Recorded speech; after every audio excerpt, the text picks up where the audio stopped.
अस्सलाम वालेकुम स्टूडेंट्स। बेटा आज हमारा चैप्टर नंबर 12 एल्डिहाइड और कीटोन्स का थर्ड लेक्चर है।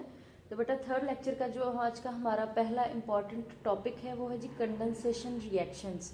तो बेटा स्टार्ट में ही ये बात आप गौर से सुन लें, ये इस चैप्टर में से मोस्ट इम्पॉर्टेंट लॉन्ग क्वेश्चन है, इसलिए आपने इसके मैकेनिज्म को ध्यान से समझना है, बहुत ही ज़्यादा इम्पॉर्टेंट है और तकरीबन हर दफ़ा बोर्ड के पेपर में ये लॉन्ग क्वेश्चन लाजमी आता है इस चैप्टर में से।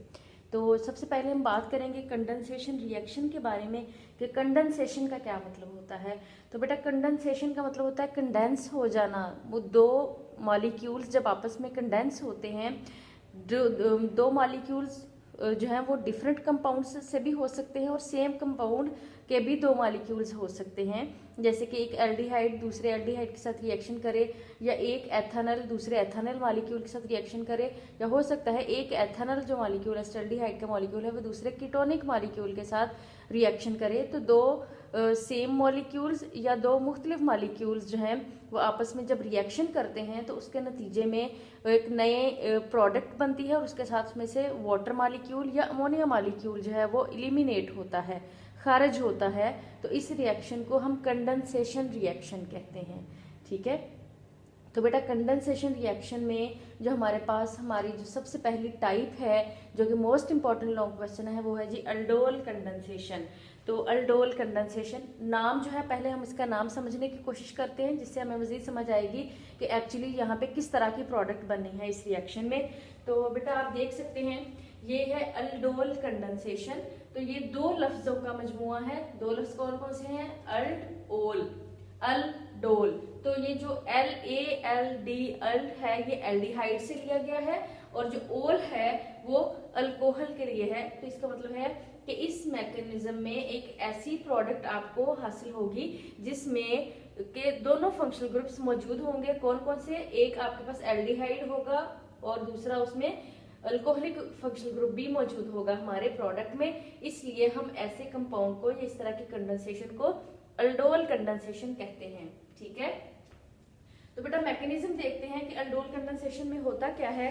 तो बेटा आप देख सकते हैं कि अगर आपके पास दो जो है वो एथेनॉल के मॉलिक्यूल्स हैं, मतलब कि दो एस्टल्डिहाइड के मॉलिक्यूल हैं और वो आपस में कंडेंस होते हैं, आपस में जुड़ते हैं और साथ में एक वाटर मॉलिक्यूल जो है वो एलिमिनेट होता है, यहाँ से खारिज होता है, तो उसके नतीजे में हमारे पास एक अल्डोल प्रोडक्ट बनती है। तो उसका मैकेनिज्म क्या है? तो बेटा हम जो पिछले लेक्चर्स हैं वहां से हम पढ़ते आ रहे हैं कि अभी हम बेस कैटालाइज्ड रिएक्शन पढ़ रहे हैं। तो बेस कैटालाइज्ड रिएक्शन में ये जो मैकेनिज्म है हमारा, इसमें बेस जो है ये हमारा कैटालिस्ट है, जो OH नेगेटिव है ये हमारा कैटालिस्ट है इस रिएक्शन में। सबसे पहले होता क्या है, पहले स्टेप में जो आपका कैटालिस्ट है वो एक एस्टल्डिहाइड के मॉलिक्यूल के ऊपर अटैक करता है। ठीक है, ये बेस है, तो बेस जो होती है वो प्रोटॉन पे अटैक करती है। इस वजह से ये जो साइड पे कार्बोनाइल कार्बन के साथ ये जो मिथाइल ग्रुप अटैच है, इसको मैंने इसके एक हाइड्रोजन को सेपरेट करके लिख दिया है, जिसके ऊपर आपका कैटालिस्ट अटैक करता है, बेस अटैक करता है। तो OH नेगेटिव जो है ये इस H के ऊपर अटैक करेगा और उस प्रोटॉन को एक्सेप्ट करके वो वाटर मॉलिक्यूल बन जाएगा। ठीक है, तो यहाँ पे जब ये H यहाँ से चला जाएगा, ये बॉन्ड जो टूटता है, दोनों के दोनों इलेक्ट्रॉन जो हैं ये इस कार्बन के ऊपर शिफ्ट हो जाते हैं, जिसकी वजह से आप देख सकते हैं कि इस कार्बन के ऊपर कंप्लीट नेगेटिव चार्ज आ गया है।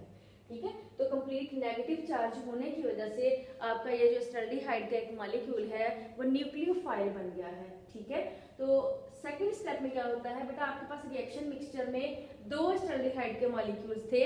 एक एस्टल्डिहाइड का जो मॉलिक्यूल है उसके साथ बेस ने रिएक्शन करके उसको न्यूक्लियोफाइल बना दिया, उससे प्रोटॉन एक्सेप्ट करके खुद वो वाटर बन गई बेस।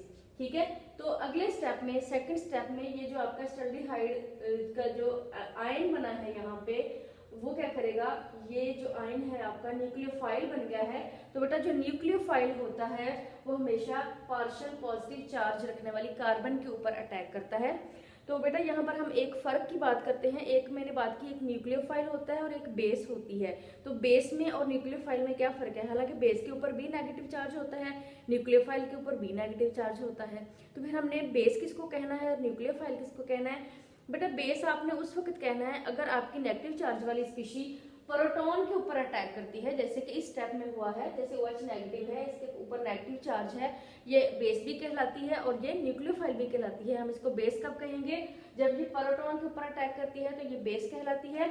और जब आपकी नेगेटिव चार्ज वाली स्पीशी प्रोटॉन की बजाय कार्बोनाइल कार्बन के ऊपर, जिसके ऊपर पार्शियल पॉजिटिव चार्ज है, उसके ऊपर अटैक करती है, तो फिर हम इसको नेगेटिव चार्ज वाली स्पीशी को न्यूक्लियोफाइल कहेंगे, बेस नहीं कहेंगे बल्कि न्यूक्लियोफाइल कहेंगे।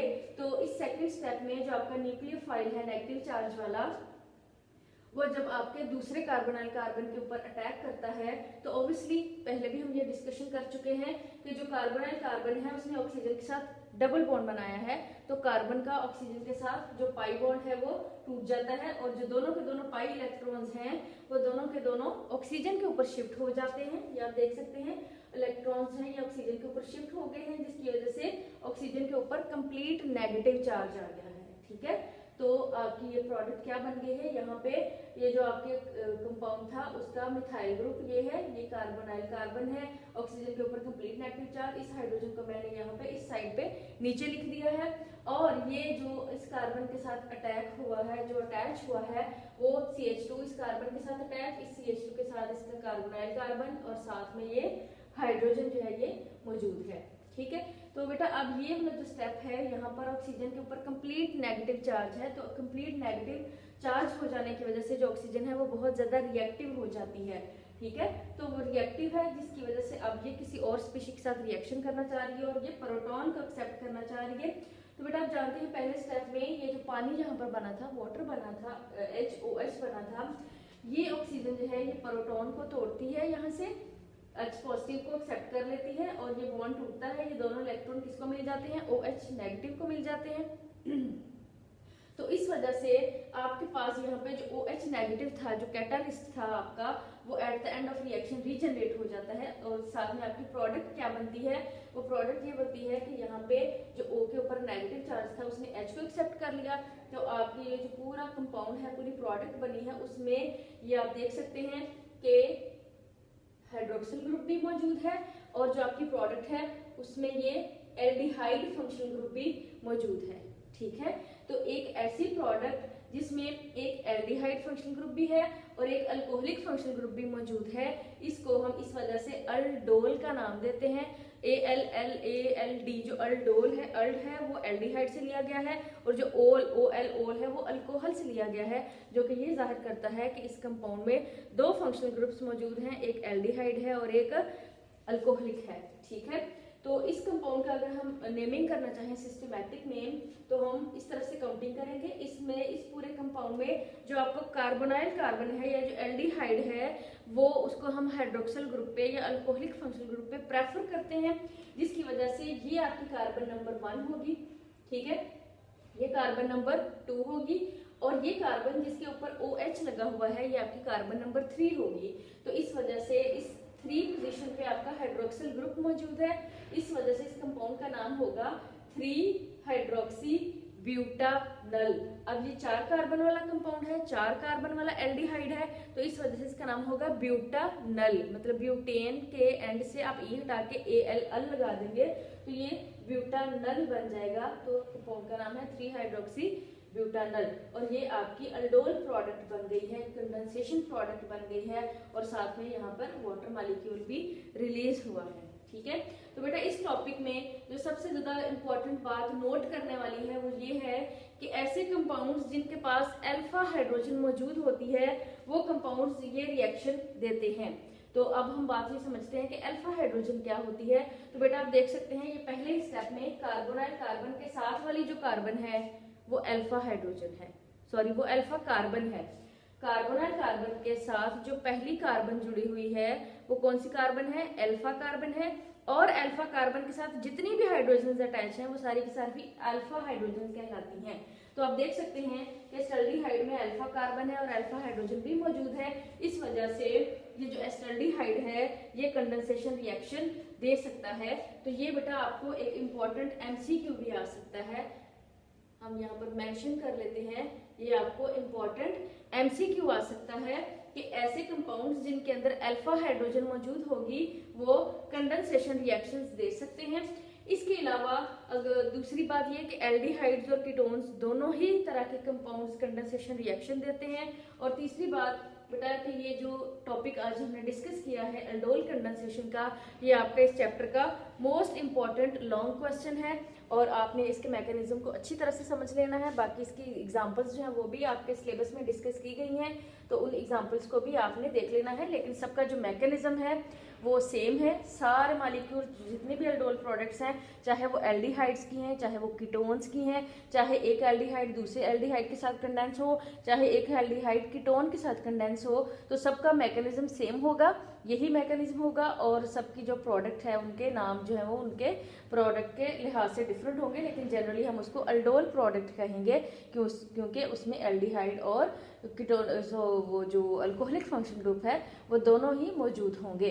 तो इस तरह से ये आपके पास जो एल्डोल प्रोडक्ट है वो बन जाएगी।